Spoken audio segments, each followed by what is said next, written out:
Boy, there's nothing I hate more than rework. And sometimes, as happens with these DIY jobs, you end up just with exactly that. So I did a video a couple days ago. I had this leaky valve in an upstairs bathroom under here. And changed the valve out. Did a whole video on compression fitting valve, changing out. And at the end of the video, I said, I'm going to put this bucket under here for an abundance of caution. And I came up here the next day, and lo and behold, there was a little bit of water in my bucket.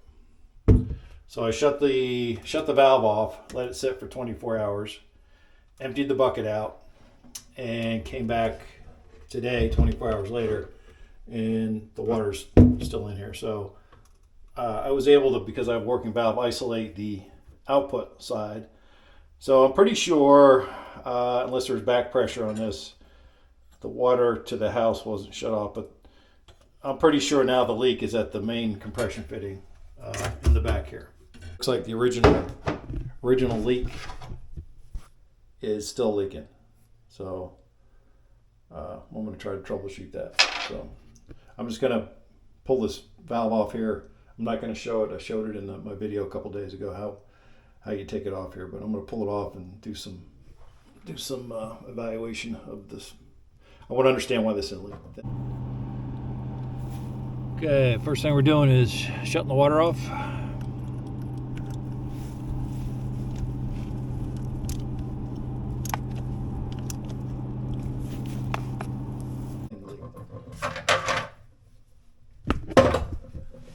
So what I think we got going on here is a cracked pipe. Nothing to do with the fitting or the valve.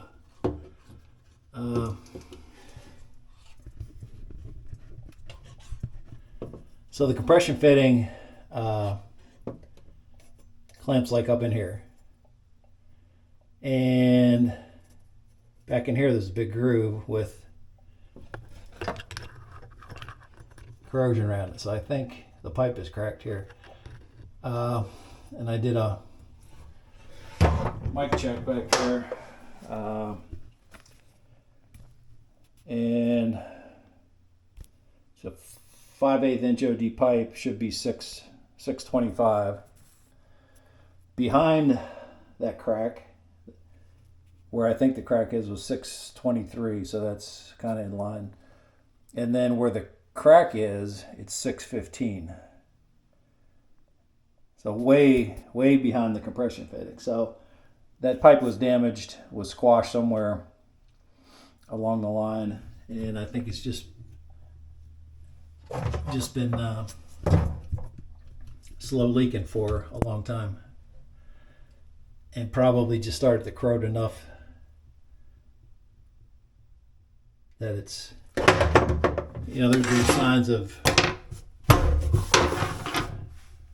leaking down here. So I think this has been dripping for a long time.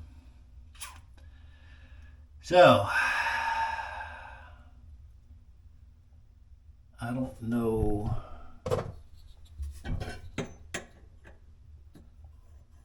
I can cut that pipe off. It's gonna have to be cut off. And then see if I can get my valve back on there. So, yeah. Plumbing. I hate plumbing.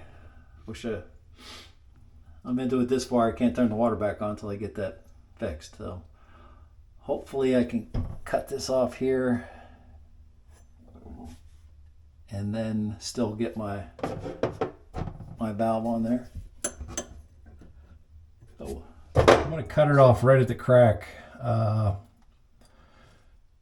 because my compression fitting will be behind that. So I'm trying to preserve as much of that pipe as I can. So I'm going to go ahead and cut that off.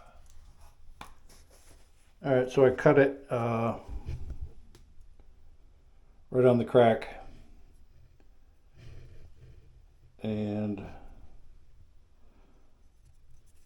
it looks like the pipe was damaged. Looks like it's dented in here. and it's corroded on the inside.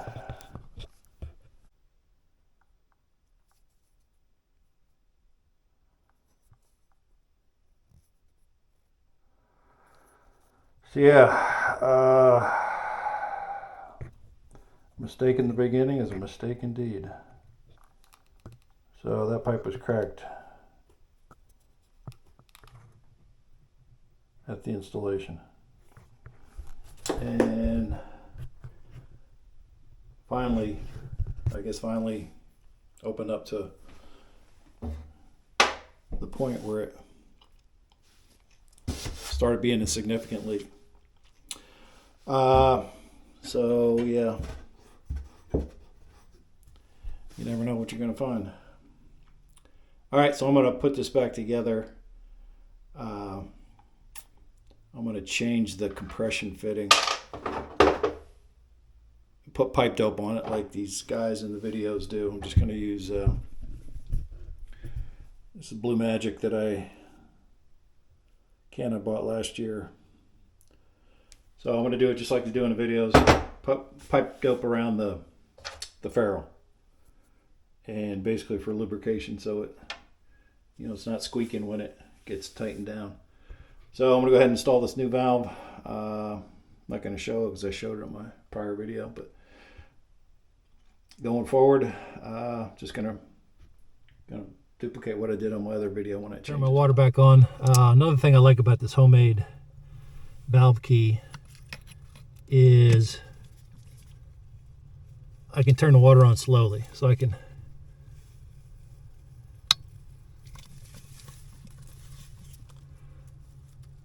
crack it on, let the pressure build up in the lines, and then, you know, ratchet it, let the pressure build up. I never like to hammer water all at once. You know, this is like 80 psi. If there's a weak link in your pipes, you're going to find it if you slam this valve open.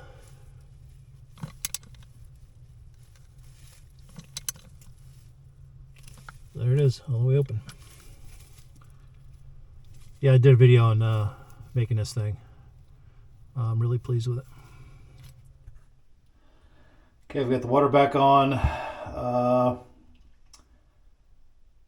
No obvious leaks, nor were there the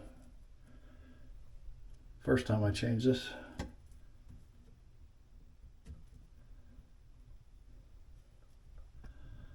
Yeah, nothing.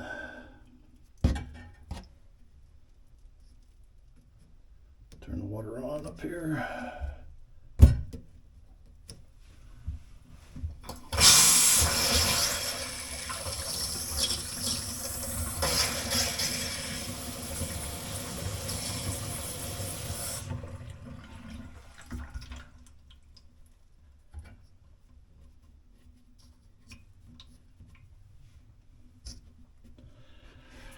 All right, no apparent leaks out of there either.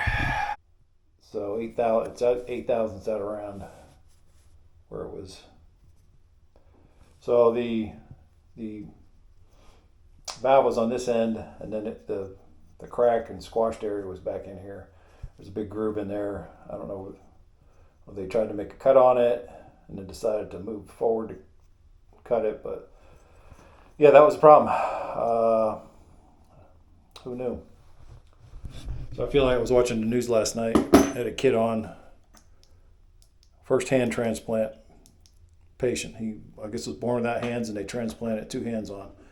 Kid must have been, I don't know, 6, 7 years old. And his message was, don't give up, keep trying. So that's what I feel like that kid right now. As frustrating as it was to change this out, come up here and see a leak again. Got to keep trying, and then a solution will come about at some point. So we'll see what this looks like in a couple days, and then wrap it up. Okay, here it is the next day. About to check my work I did yesterday, see if I have any leaks.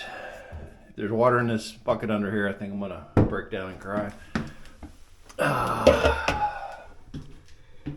Praise the Lord. Bone dry. All right, so we got it fixed. Crack in the incoming water line was a problem. I don't know if I should have inspected it closer when I changed the valve out the first time. The valve needed to be changed regardless. It was locked up. It was not working, inoperable. So you couldn't shut the water off with it. So, yeah, another learning experience. It's not always what you think it is. So I always seem to have a lesson learned from these DIY jobs. So this one, after I came up the day after I changed the valve out and saw that it was still leaking, that there was still a leak under my sink, my first instinct was to grab some wrenches and start tightening down on the fittings, which would have been a mistake. It had nothing to do with the fittings. So instead, I was able to go back and look at the video and watch how I tightened down the fittings. And the main fitting coming in on the 5/8 inch OD line, if anything, when I reviewed the video, I might have over tightened it. So, I thought, well, I'm not going to go tightening that thing down again. If I hadn't had the video, I wouldn't have been sure whether how tight I made it.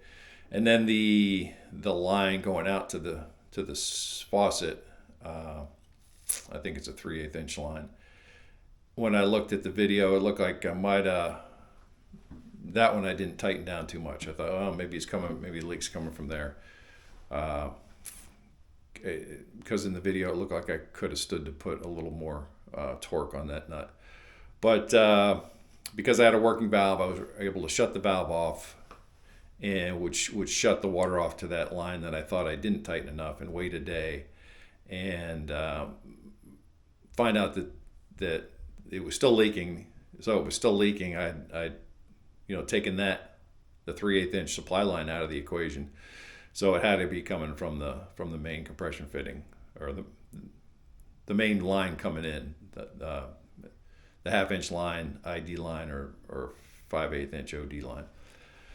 So the lesson I learned is just to be patient. Don't question your work. If you're taking your time, you kind of research how to do the job and you think you did it right, trust yourself, and take a couple. In my case, it was a slow leak, so it took a couple days to kind of think about what could have gone wrong.